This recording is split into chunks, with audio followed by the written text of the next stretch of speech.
Aikari a mwena wa Satellite guku Nairobi macemanitie haha magomithanitio ni riboti cia ikuũ cia andũ atatũ kuma itura riri.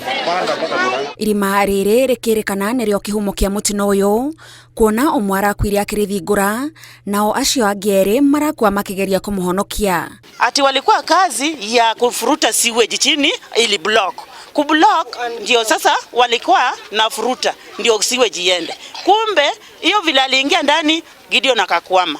Kukwama mwingine anakuja kumfuruta ndio hiyo akaenda. Tena mwingine watatu ndio huyo akaenda. Nimefika saa hii nimetoka mochari kuangalia what happened to get the information, but nilikuwa naacha nikuje kwa ground nione what happened and what is the cause.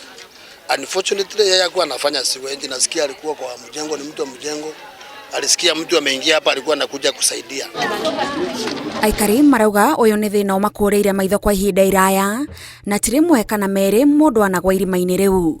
Watoto wako hapa wengi wanazurura hapa wakikimbia, wanacheza hata mpira kwa barabara. Unajuaje who is next? Unaweza poteza hata watoto wengi hapa, ana uingize mguu hapo kama ujui.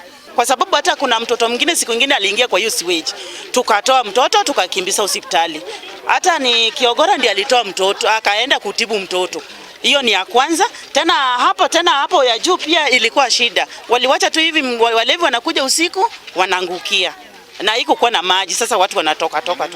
Marauga ni mageretie kuheana woni wao riria barabara ino yathondekagwo no mwene kandarathi ndaigana kunyitanira nao. Na angalia ile riski kwa hapa sewage katikati ya barabara, the center of the road, inaweza cause death watu wangapi hii Kenya kusema kweli. Mimi naonanga sewage inaweza kando ya barabara, na ndio ni compromise gani hiyo engineer alipewa, nyumba ziongeshwe, sewage iwekwe kando. Watoe hizi mazimu ama wafunike kabisa, waweke sewage kando. Juni hii inaumiza watu. Sisi kama jamii wa hapa tunaomba nyinyi serikali ambapo mkituletee watu kwa kutengeneza mabarabara, mtuletee watu wenye wako wasomi, alafu wakuje na wasikize mambo yenye wakaaji wa hapo wanataka. Riu meri ya atatu acio igitwo thibitari-ini nene ya Kenyatta kuria yetereirio gwikwo uthuthuria wa meri.